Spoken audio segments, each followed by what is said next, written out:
Huntington sought to understand post-Cold War fault lines and warned us of potential turbulence. This is not a trivial reminder. Civilization issues arrive in modern politics. As policymakers, our job is to prevent such prognosis from becoming reality. Indeed, Huntington's warning has been relevant to Indonesia's experience.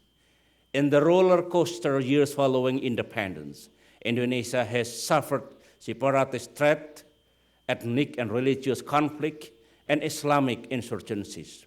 But we overcame these challenges. We adapted, and instead of failing, we have thrived.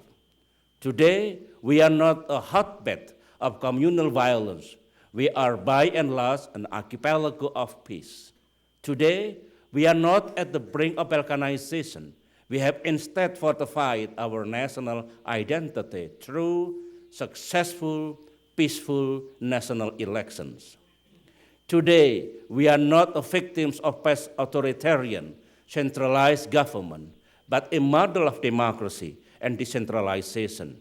Today, we are not paralyzed by financial crisis, but forging ahead with sweeping reforms of our financial and industrial structure.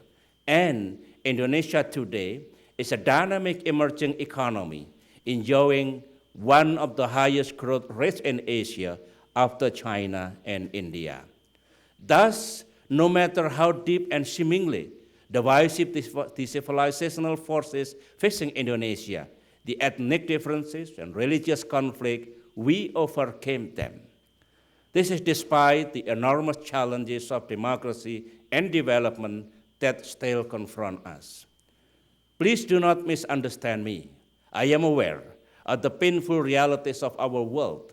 I am aware of the 4,000 years of painful relation between Judaism, Islam, and Christianity. I am aware of traumatic collective memory that is not easy to erase. When dealing with matters of faith, we face basic human emotion that predated modern state. These emotions are complicated, stubborn, and will likely become more problematic as religiosity intensifies worldwide.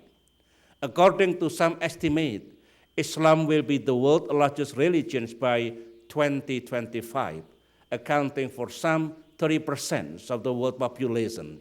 And indeed, Islam is currently the fastest growing religion in the United States.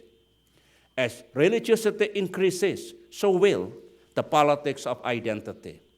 And aided by globalization and technology, extremism and radicalism can only grow.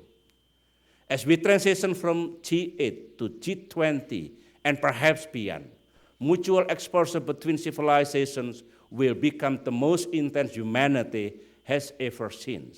Perhaps we will even see the emergence of a global civilization. And democracy has gained immense ground, spreading in the Islamic world, including in Indonesia. There were only a handful of democracies at the turn of the 20th century. At the turn of the 21st century, there are some 89 full democracies. Even the Organization of Islamic Conference has adopted the historic Mecca Charter, committing its members to the principle of democracy, human rights, and governance. Indeed, more people now live under open pluralist societies and under religious freedom than at any other time in history. This trend can have only a positive impact on the global community. It may be naive to expect that the world can be rid of conflict and hatred, but I believe that we can fundamentally change and evolve the way civilizations, religion, and cultures interact. This is not utopia. It is a pragmatic vision. I have seen it work in Indonesia. I have seen it work in many countries. The question is, can we make it work globally? As Robert F. Kennedy once said, quoting George Bernard Shaw, I dream of things that never were and ask, why not? To highlight how I think this can possibly be achieved, let me outline 9 imperatives